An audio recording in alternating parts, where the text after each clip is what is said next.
յուղոտ պատառներ տրվեց, խոսացվեց, այսօր, եթե իհարկե մենք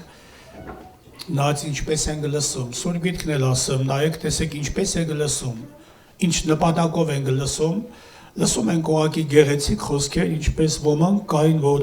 եւ որ Տերը խոսում էր, լսեցին, գնացին, չտարան Տիրոջ, այնինչ եկել էին Տիրոջը բռնեն տանեն, ղրկված էին, ասեցին, ինչու չբերեցիք, ասին մենք այդպիսի մեկին չգիտենք թենց խոսա, այդ ոնց էր խոսում։ Մենք այդ տեսակներ չլինենք ուղղակի հյուրի նման կամ հանդիսատեսի նման,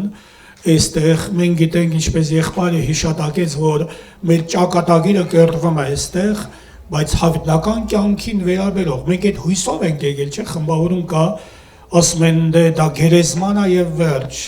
խաբված ժողովուրդ, մենք հավիտենական կյանքի հույսով ենք կանչված, սրա համար ենք ապաշխարում, սրա համար ենք տքնում երկրի վրա,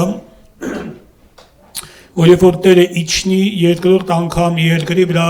մենք մեր գլուխները բարձրացնենք զինք դիմավորելու, պատրաստ ենք այսօր։ Մարգարեն ասում է, եւ որ ես բաները քեզ հետ անեմ, պատրաստվիր քո Տեր Աստծուն դիմավորելու, ով Իսրայել։ Այ սա մենք այսօր ոչ թե այսօր տարվենք, որովհետև մենք զինվոր ենք եւ Սուրբ Գիրքն ասում է զինվոր ես կյանքի գործերով չզբաղվեցնել։ Մենք անելիքներ ունենք, ուրեն մեր ընտանիքները, ուրեն մեր երեխեքը, ինչքան են հեռու Աստծուց, անելիք ունենք ողբանելու, լաց լինելու, հատկապես, որ Սուրբ Գիրքը հատուկ շեշտում եւ ասում է, եթե մեկը իր այիններին, մանավանդ իր ընտանիքին հոգ չտանի, անհավատից էլ չարա։ Եթե մեկը հոգ չտանի, գիտեք ինչ, փրկված անձնավորությունը սա չի կարա անտարբեր անհոգ անցնի, ինչպես քահանան, ինչպես Ղևտացին, բայց Սամարացին կանգնեց, ժամանակը տրամադրեց, սա խորհուրդն է Տեր Հիսուս Քրիստոսին, որ ոչ մեկ բանը չխնայեց եւ Աստված այսօր իրապես ինչպես հիշատակվեց մեզանից բան չի խնայել, ամեն բան առատապես տվել է, լիքը տվել է, բայց չվերցրածի նման չպարծենանք, ինչպես Սուրբ Գիրքը մեզ զգուշացնում է, որ չլինի, որ պարծենանք իբրև թե չունենք, ինչ չունենք, եթե մի բան էլ չունենք, Տիրոջ խոսքն ասում է, խնդրեք կտրվի ձեզ, բանի մը կարոտություն չունենաք, ձեր ուզած աղոթքով ինձ հայտնի արեք, ինչ ուզում եք հայտնի արեք, բայց կարևոր է այսօր ուղղությունը առաջնայինը, հոգևորը, երկնայինը, փրկությանը վերաբերողը մնացող խոսքա տվել Աստված, ձեզ ավելիով տա մեր գոքը լեցնի, ինչպես Սուրբ Գիրքն ասում է, մեզ պետքա ճիշտ ուղղությամբ գնանք, սա Տեր Հիսուս Քրիստոսն է, որ ասեց, ես եմ ճանապարհը, ճշմարտությունը եւ կյանքը։ Ուրեմն զինվոր այս կյանքի գործերով չզբաղվել, տեղ չտանք, թե չէ թշնամին մեխի օրինակը եղբայրը հիշատակեց, հետո չեն կարա ձերբազատվեն, գիտեք, Սուրբ Գիրքն ասում է, շատեր բռնված են թշնամու կողմանը, եւ լագնա մեկ հիվանդի ասադուն, հոգեկան հիվանդը չի ընդունի դա, նա չի հասկանում, այնքան տեղ ա տվել, այն աստիճանի, որ արդեն էլ չես կարա հաղթահարես, ինչպես Սուրբ Գիրքը վշտացած եղբոր վրայով ասում է, նա անառիկ ամրոցի նման է, չես կարա հաղթահարես, այնպես թույլ ատվել վիշտը տրտմությունը խորքը գնա, որ դժվար է սա նորից վերականգնվի։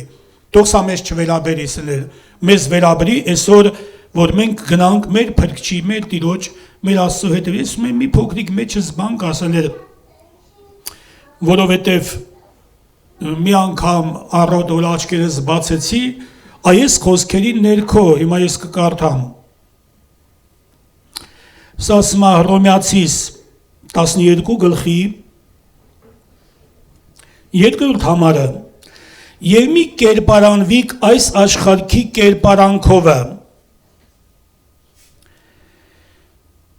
այլ նորոգվեցեք ձեր մտքի նորոգությամբ, որ դուք քննեք, թե ինչ է Աստծո կամքը, բարին, հաճելին եւ կատարյալը։ Այս խոսքերի ներքո աչքերս մի օր բացեցի, շուրթերի սա, բարի, հաճելին եւ կատարյալը։ Սա մեզ վերաբերում ասելներ, կատարյալը, մանավանդ Սուրբ Գիրքն ասում է, արդ կատարյալ եղեք ինչպես ձեր երկնավոր հայրը կատարյալ է, կարող մտածենք ասենք, դե դա մեզ չի վերաբերում, եթե վերաբերում է լավ, վերաբերում է այն մարդկան լիդերներին, ովքեր այսօր կրում են պատասխանատվություն, ոչ, երկնքում այդպես բան չկա, երկնքում առավել լինելու ան նա, ով որ երկրի վրա Աստծո համար շատ գործ անում, ով որ գանձադիսում երկնքումը, սանք պիտի փայլեն, ովքեր շատերին առաջնորդում են դեպի փրկության, դեպի արդարության, երկնքը մաստղերի նման, սրանք պիտի փայլեն սելներ, ով էլ լինի կապ չունի, այսօր կարող է աներևույթ ասա, բայց գործ անում ծածուկում տիրոջ համար, եղբայրը հիշատակեց այդ կնոջ որփայրու վրայով, որ 84 տարվա, չէ, բայց գիշեր ու ցերեկ, ծոմերով եւ աղոթքներով ծառայում էր տիրոջն, ուրեն մեր նախանձը թողեք վեր կենա, նախանձավորությունը նա արժանի է նրան պաշտելու, ինչպես այսօր հիշատակվեց, ես կրկնում եմ, եւ երկուսի վկայությունը, սա ճշմարտություն է, ասում Աստվածաշունչը, արժեն է, որ մեր կյանքերը դնենք նրա համար պատրաստ լինենք, ինչպես Պողոսն է, որ ասեց, երեսները սուս մնացին, էլ ասելու բան չունեին, եւ որ Պողոսն ասեց, որ ինչու եք իմ սիրտս ճմլում, ես Տիրոջ համար պատրաստ եմ մահանալու էլ, այդ դեպքում սուս մնացին, եւ սա անկեղծ խոսքեր էր, սա ճշմարիտ խոսքեր էր, սա բխում էր Պողոսի որպես գործիք Աստծոյի համասրտից էր, սա անկեղծ էր, որովհետեւ Պողոսը դրան պատրաստ էր, ինչպես հիշատակվեց այսօր, որ ես պատրաստ եմ զոհ լինելու,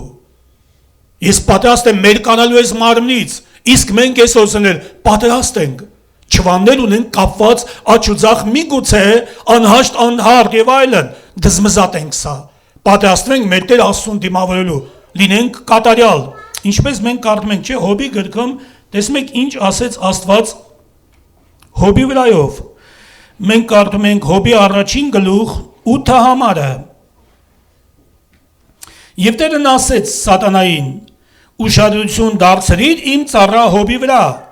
որ նրա նմանը չկա երկրի վրա, կատարյալ եւ ուղիղ մարդ, աստվածավախ եւ չարությունից հեռացող, նրա նման չկա, ուղիղ, կատարյալ, չարությունից հետ քաշվող, արդ կատարյալ եղեք, ընկնենք էզի իզսելները, ընկնենք էս ճանապարհը, կատարյալ լինենք մեր հորը նման, այո սա հնարավոր է, եթե Աստվածաշունչը ասում է, որ եղեք կատարյալ, նա միջամտում է, նա ուղղորդում է ասելեր, նա մեջն է, նա հետն է, նա մեզ հետ ամեն օր, Սուրբ Գիրքն ասում է, եւ մինչեւ աշխարհի վերջը, Տերը մեզ օգնի, եւ մենք կարդում ենք Աստծո խոսքի մեջ ասելներ, առաջին Պետրոս 5-րդ գլուխ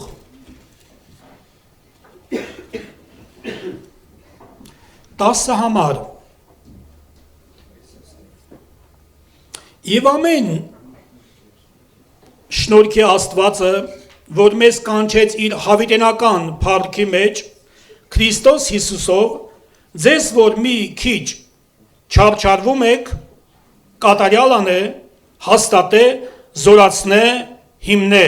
նա լինի փառք եւ իշխանություն հավիտյանս հավիտենից ամեն, նա ձեզ անե կատարյալ, ոտքի վրա գանքսեներ, մեզ սրները պատրաստ են կատարելության, նա ձեզ կատարյալ անե, արդ կատարյալ եղեք ինչպես ձեր երկնավոր հայրը կատարյալ է,